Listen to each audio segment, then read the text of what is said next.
Hola amantes del debate, soy el polemista y os traigo la polémica nuestra de cada día. No podemos tener un crecimiento infinito en un mundo finito. ¿No estáis cansados de escuchar esto? De decir que no podemos pretender crecer por siempre, que hay que intentar repartir, que hay que intentar crecer menos, que hay que decrecer. Nunca son ellos mismos los voluntarios, ¿verdad? De decrecer, pues muérete tú, es lo que yo diría, ¿no? Si tú crees que hay que decrecer y comer menos y consumir menos y no tener tantos hijos y todo esto, muérete tú, sé voluntario. Bueno, pues este vídeo voy a intentar hacerlo corto para que se lo podáis pasar a todos los amigos cada vez que os digan eso, porque es un constante, es una de las típicas cosas progres que es un constante en todas partes. Y para ello voy a utilizar el ejemplo del guano, del salitre, del nitrato. Una cosa que era especialmente importante en el pasado. Pero empecemos por el comienzo, ¿de acuerdo? Conforme las ciudades iban creciendo y la población iba creciendo, se necesitaban más cultivos. La agricultura se fue especializando, ¿de acuerdo? Entonces descubrieron lo que habréis visto en el colegio como la rotación de cultivos. Es decir, se cultivaban unas cosas, no me acuerdo si eran legumbres y luego cereales en una parte, legumbres en otra y otra se dejaba en barbecho para que la tierra descansara, para que la tierra recuperara sus nutrientes y crecieran mejor las plantas. Los agricultores del pasado se dieron cuenta de que si dejaban descansar la tierra luego producía bastante bien. No tenía sentido con el esfuerzo que costaba que plantara una y otra vez y sin embargo creciera poco. Era mejor esperar, era mejor dejar un tiempo y emplear tu fuerza en recolectar cosechas abundantes en lugar de cosechas medio muertas. Con el tiempo se dieron cuenta de que los agricultores podían restaurar esa o parte de esa tierra echando abono. Entonces reducían el tiempo de barbecho.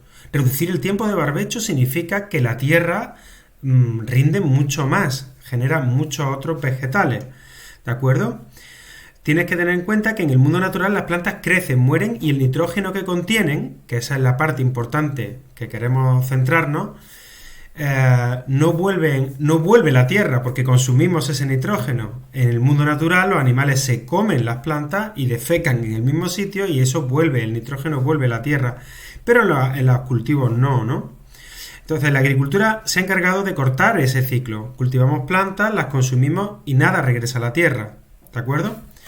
Bueno, pues descubrieron que podrían restaurar el nitrógeno, bueno, ellos no sabían que era nitrógeno, lo llamarían de otra forma, por medio del estiércol y otros abonos. Pues esto aceleró muchísimo el hecho de que hubiera que dejar menos tiempo en barbecho las tierras, ¿de acuerdo?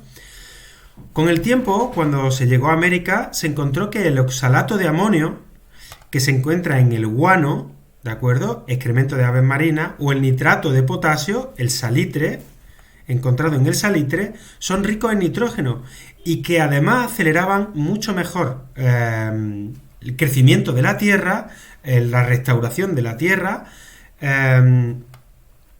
y puede ser descompuesto mucho más rápido y hace que las plantas crezcan muy bien. Es decir, los nitratos, ¿de acuerdo? Los nitratos son vitales para el abono, ¿de acuerdo? Y reciclan muy bien la tierra, permitiendo minimizar los tiempos de barbecho, incluso quizás hasta eliminarlo. No soy agricultor, no sé si ese es el caso. Los nitratos, como ya se ha indicado, forman también parte esencial de muchas formulaciones de abono. El nitrato natural, conocido también como nitrato de Chile, aquí veis la imagen, estoy compartiendo pantalla para los que podáis ver la pantalla. El nitrato de Chile era algo muy famoso en los tiempos. Se explota desde hace mucho tiempo en los salares del norte de este país y constituía un importante producto de explotación del mismo. Primero, fijaros que la inventiva del hombre cogió una cosa que era prácticamente inútil, como era, primero, la mierda de los animales, hablando mal y pronto, y lo utilizaba de abono, se dio cuenta, utilizó ese recurso para regenerar la tierra más rápido.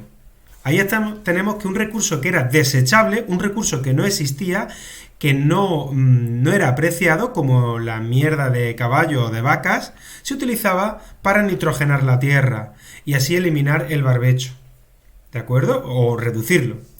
Luego vemos que la mierda de los pájaros, ¿de acuerdo? Y de las aves y de los murciélagos, etcétera, pues también le encontramos una aplicación porque vimos que era muy eficiente a la hora de oxigenar la tierra, ¿de acuerdo? Aquí tengo la descripción del guano, ¿de acuerdo?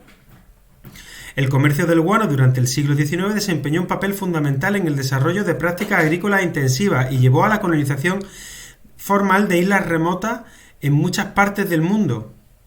Es decir, estas islas que no podían aportar nada, que era el sustrato, eran ricos en guano, que significa, en quechua, significa abono. El sustrato resultante de la acumulación masiva de excrementos de murciélagos, aves marinas y focas en ambientes áridos o de escasa humedad. Como abono, el guano es un fertilizante altamente efectivo debido a su excepcional contenido alto en 3 componentes principales para el crecimiento de las plantas: nitrógeno, fósforo y potasio. Lo tenía todo. Es decir, volvimos a crear otro recurso de la nada. Esta cosa que no valía para nada ahora es muy útil, ¿de acuerdo? También ocurría con el salitre. El salitre, que era abundante en Chile. El salitre es una mezcla de nitrato de potasio y nitrato de sodio. Se encuentra naturalmente en grandes extensiones de América del Sur, principalmente en el Salar de Uyuni en Bolivia, en la zona norte de Chile, en la región del Pedernal de 3,6 metros. Aparece asociado al depósito de cloruro de sodio, por lo cual tiene todos los nutrientes que hemos dicho que es muy importante. Otro uso se utiliza principalmente para la creación de nitratos, ¿de acuerdo? Sobre todo para fertilizantes. El nitrato que se puede utilizar también para explosivos y cosas así, y estratégicamente es muy importante, pero no me quiero centrar en eso, ¿de acuerdo? Intentaré dejar todos estos enlaces en la descripción. Así que el salitre y el guano eran recursos muy importantes, pero claro, a finales del siglo XIX, estas grandes reservas que fueron explotadas, los expertos, os sonarán los científicos, la comunidad científica, empezó a preocuparse porque se acabaría el guano. ¿Qué pasaría? Si se agotase, de repente toda la gente empezaría a pasar hambre. Y de hecho, esa preocupación, ese recurso estratégico, más estratégico que el petróleo, porque tened en cuenta que si no se tenían los abonos suficientes, tendríamos escasez de alimentos. Y en aquella época, en el siglo XIX, todavía se moría la gente de hambre en casi todas partes. Y sin estos fertilizantes la gente se moriría de hambre. Más importante que el petróleo era estos fertilizantes, ¿de acuerdo? En aquella época. Entonces, ¿qué es lo que pasó? Pues hubo guerras, como la Guerra del Pacífico, que fue entre Bolivia y Chile, porque Bolivia decidió ponerle un impuesto, ¿de acuerdo? Un impuesto sobre los salitres, sobre el guano, bueno, sobre los salitres, sobre estos abonos, y Chile estaba haciendo muchísimo dinero con estos salitres. Y claro, Bolivia, que tenía salida al mar, bueno, no me quiero meter en cosas históricas, pero que hubo guerra al respecto también. Los conflictos limítrofes del Perú y el Ecuador tenían relación muchas veces con el guano, ¿de acuerdo? Hubo conflictos en Perú por este guano que era tan preciado, ¿de acuerdo? Pero todo esto porque era un recurso limitado. Oh, es que la Tierra tiene recursos limitados. ¿Cómo podemos hacer? Esto no lleva a ningún sitio. Vamos a morir todos porque no podemos explotar la Tierra tanto. Bueno, pues lo curioso es que el 78% del aire que respiramos es nitrógeno, ¿de acuerdo? Solo hay que saber sacarlo de ahí, y no sabíamos sacarlo de ahí. Entonces, este científico, que se llamaba Fritz Haber, inventó un sistema para sacar el nitrógeno del puro aire, ¿de acuerdo? Sacar hidrógeno del puro aire. Un calvo ilustre este hombre. Aquí lo tenéis. Pues entonces se creó el concepto de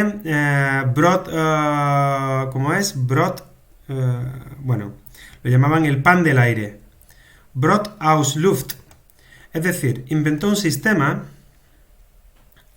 para transformar el nitrógeno del aire para hacer amoníaco, y ya del amoníaco podías llevarlo a otros sitios en forma de nitrógeno, y entonces podría tener muchísimos fertilizantes gracias a esa función.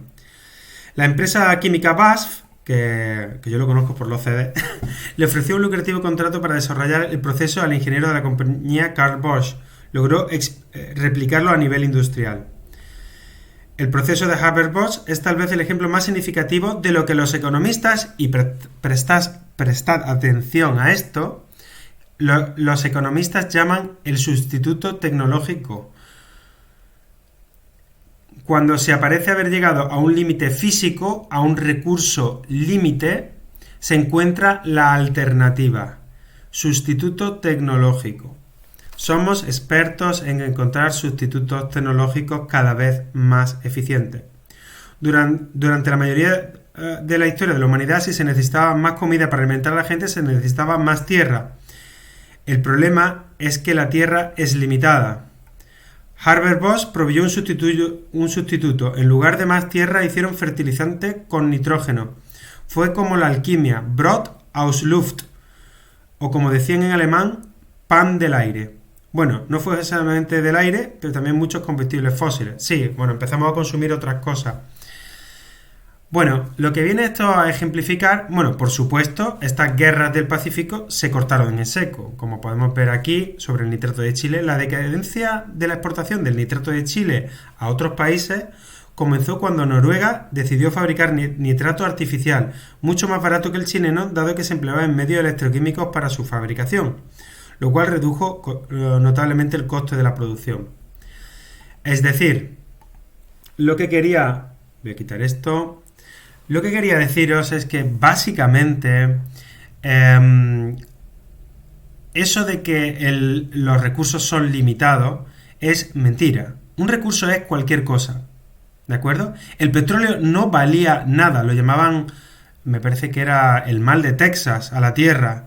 No valía nada antes de que se inventaran los coches. El carbón no valía nada hasta que se inventaron las máquinas de vapor, o valían muy poco, ¿de acuerdo? Y lo que nos preocupa ahora, que pueda ser la generación de energía de otra forma, pues seguramente se acabe solucionando con cualquier otra tecnología. Ya hay muchísimos intentos, por ejemplo, de conseguir la fusión, que parece que está casi al alcance de la mano. Pero si no, habrá muchos otros inventos. Cuando empieza a ser caro un recurso, cuando empieza a haber conflictos por un recurso, se busca rápidamente un sustituto. Nos estamos electrificando a gran velocidad. La misma energía nuclear proporciona muchísima energía en poco espacio de tiempo. Cuando encontremos una solución a la batería, por ejemplo, se provocará que la gente pueda almacenarla de manera descentralizada, que es muy importante, por cierto. En definitiva, que los recursos son infinitos, porque no sabemos lo que es un recurso. Un recurso es un medio para conseguir un fin. Por lo tanto, una cosa que no es un recurso puede convertirse en un recurso, de la misma manera que lo hizo el carbón o el petróleo. También podrá pasar esto con el hidrógeno, que está incluido en el agua. Ya sabéis que la gran parte de la superficie terrestre es agua. Incluso aguas fecales se podrían utilizar para producir hidrógeno. El hidrógeno es vital para la fusión, para conseguir tritio. Bueno, una historia. El caso es que puede ser que una cosa que nos parezca un desecho, los mismos estercoleros que tenemos se conviertan en un recurso para X. Y en ese momento diremos que los recursos se han multiplicado, pero en realidad los recursos siempre son infinitos, porque dependerá de nuestra inventiva para saber lo que es un recurso. Bueno, hasta aquí la polémica de hoy. Dadle a me gusta. Estamos en 590 suscriptores. Mi ideal sería llegar a 1000, pero con llegar a 600 antes de final de año, como he visto que hay otros youtubers que lo están haciendo, para mí sería brutal. Así que, por favor, dadle, ya te digo, me gusta, compartidlo, y a ver si la gente se suscribe, le da la campanita, suscribirse y darle la campanita, y a ver si algún día llego a 1000 y puedo hacer directos directamente desde el móvil. Un abrazo a todos y nos vemos en la próxima polémica.